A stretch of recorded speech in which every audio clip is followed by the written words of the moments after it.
গোলাপি রঙের বাস, যার চালক কন্ডাক্টর শুধু নারী নয়, যাত্রীরাও হবেন নারী। আজ থেকে এমন বাস সার্ভিস চালু হচ্ছে রাজধানীর 9টি রুটে। এ সম্পর্কে আরও জানাতে রাজধানীর তেজগাঁও থেকে যোগ দিচ্ছেন আমাদের সহকর্মী জিসান আহমেদ। আমরা জিসানের সাথে এখন একটু যুক্ত হতে চাই।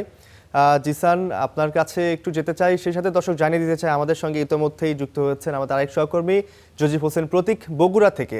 আমরা তার কাছেও যাব। শুরুতে একটু আমরা জিসানের কাছে যেতে চাই, তেজগাঁও থেকে তিনি যুক্ত হচ্ছেন। জিসান, এই যে কার্যক্রম, এটি আসলে কখন উদ্বোধন করা হবে এবং সেই সাথে জানতে চাই কোন কোন রুটে এই বাসগুলো চলাচল করবে?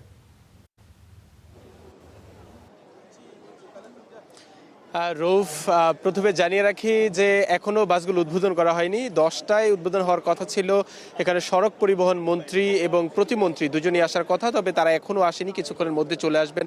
আমার পেছনে এই বাসগুলো দেখা যাচ্ছে, এই বাসগুলি কিছুক্ষণ পরেই উদ্বোধন করা হবে এবং এই বাসের চালক এবং হেল্পার যারা হবেন, আপনি জানিয়েছিলেন যে নারীরা, এবং সেখানে যাত্রী হবে শুধুমাত্র নারী। ঢাকার 9টি রুটে চলাচল করবে। আমি একটু জানিয়ে রাখতে চাই, সেই 9টি রুটের যদি একটু বলে রাখতে চাই, বেশিরভাগ বাসই হচ্ছে মতিঝিল থেকে ছেড়ে যাবে।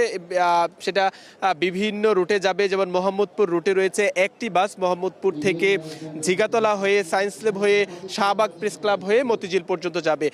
এবং আমরা মিরপুর রুটে 2টি বাস রাখা হয়েছে, সেখানে মিরপুর 10, মিরপুর 12 হয়ে তারপর ফার্মগেট হয়ে সে বাসগুলো যাবে হচ্ছে আপনার মতিঝিলের দিকে যাবে। এই রুটে রাখা হয়েছে 2টি বাস এবং যাত্রাবাড়ি রুটে রাখা হয়েছে একটি বাস, সেটি ডেমরা স্টাফ কোয়ার্টার থেকে কোনাপাড়া যাত্রাবাড়ি জনপদের মোড় হয়ে গুলিস্তান সচিবালয় যাবে। এবং যদি অন্য 2টি রুটের কথা জানিয়ে রাখতে চাই, সেটি হচ্ছে গাজীপুর রুটে চলবে 2টি বাস, সেখানে আবদুল্লাপুর এয়ারপোর্ট, বনানী, মহাখালী, ফার্মগেট, গুলিস্তান এবং মতিঝিল গিয়ে শেষ হবে। এরকম 2টি বাস রাখা হয়েছে সেই রুটে, এবং বাকি রুটগুলোতে একটি করে বাস রাখা হয়েছে। সেখানে কল্যাণপুরের একটি বাস রাখা হয়েছে, মোহাম্মদপুরের রুটে রাখা হয়েছে একটি বাস, এবং যদি একটু জানিয়ে রাখতে চাই যে মিরপুর রুটে 2টি বাস, যেটি জানিয়েছিলাম, গাজীপুর রুটে 2টি বাস রাখা হয়েছে এবং মতিঝিল রুটে রাখা হয়েছে। তো এখানে কিছুক্ষণ পরেই সড়ক পরিবহন মন্ত্রী এসে এই বাসগুলো উদ্বোধন করবেন এবং আজ থেকে এই বাসগুলো চলাচল শুরু হবে। এবং আমরা সাধারণ মানুষের সঙ্গে কথা বলেছিলাম, তারা যেমন আমাদেরকে জানিয়েছিলেন যে এই বাসগুলো যদি উদ্বোধন হয়, এতে সাধারণ নারীরা এখন গণপরিবহনে যেই অস্বস্তি নিয়ে বা তাদের যেই পুরুষদের সঙ্গে প্রতিযোগিতা নিয়ে তাদের গণপরিবহনে চলাচল করতে হয়, সেটি তাদের আর করতে হবে না। তারা অনেকাংশে তাদের কষ্টের বা তাদের ভোগান্তি লাঘব হবে। এবং আরেকটি তথ্য হচ্ছে, এখানে আমাদের অতীত আমাদের সুখকর। সাধারণ মানুষ বলছেন যে অতীত তো আসলে সুখকর নয়, পূর্ব এরকম উদ্যোগ নেওয়া হয়েছিল, কিন্তু কিছুদিন চলার পর সেই গাড়িগুলো রুট থেকে উধাও হয়ে গিয়েছে। তো এবার যেন এমনটি না হয়, এমন প্রত্যাশার কথা আমরা শুনেছি। তো এই ছিল এখন পর্যন্ত আমার কাছে সবশেষ খবর। রৌফ।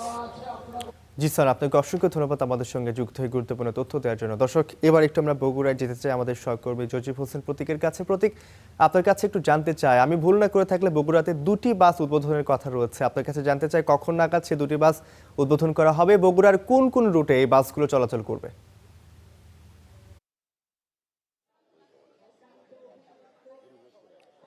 আমার ঢাকার সহকর্মী যেমনটি জানাচ্ছিলেন যে সড়ক পরিবহন সেতুমন্ত্রী রবিউল ইসলাম তিনি এই বাসগুলোর উদ্বোধন করবেন, এবং সেই বাসের যে উদ্বোধন সেটি কিন্তু ভিডিও কনফারেন্সের মাধ্যমে বগুড়াতে উদ্বোধন করা হবে।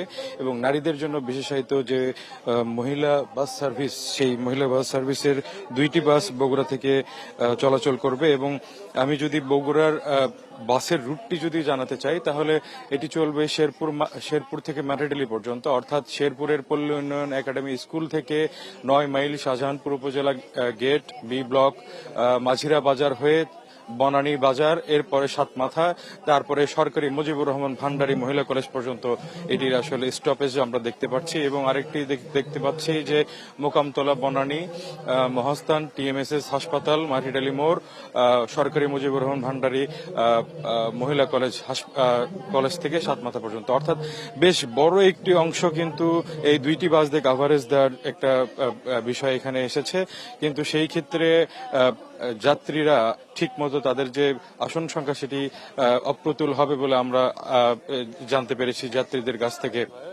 কারণ এই ধরনের বাস সার্ভিসে আসলে প্রথম বগুড়ায় চালু হচ্ছে এবং এই মহিলা বাস সার্ভিসটি পাওয়ার পরে এখানকার যারা যাত্রীরা রয়েছেন তারা বেশ স্বস্তি প্রকাশ করেছেন। তারা বলছেন যে বগুড়ায় এই ধরনের সার্ভিস এর আগে কখনো হয়নি এবং এই সার্ভিসটি যদি চালু থাকে তাহলে এবং এর আরো যদি বাড়ানো সম্ভব হয় তাহলে এখানকার যারা নারী যাত্রীরা রয়েছেন যারা প্রতিনিয়ত বিভিন্ন ধরনের থ্রি হুইলার যেমন সিএনজি, অটোরিকশা সহ যেই যানবাহনগুলোতে মহাসড়ক এবং সড়ক পথে যাতায়াত করেন তাদের জন্য সুখকর হবে। এবং একই সাথে এই বাসগুলোর যেহেতু ড্রাইভার, কন্ডাক্টর এবং হেল্পার তিনজনই মহিলা, তাদের জন্য আসলে পুরুষদের সাথে যে ডিল করা সেই বিষয়টি কিন্তু আর তখন থাকবে না।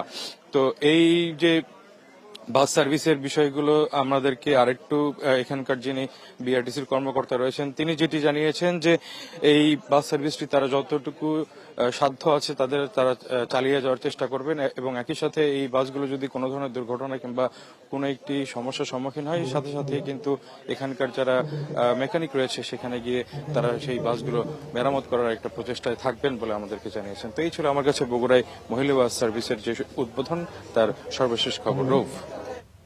প্রতীক, আপনাকে অসংখ্য ধন্যবাদ আমাদের সঙ্গে যুক্ত হওয়ার জন্য।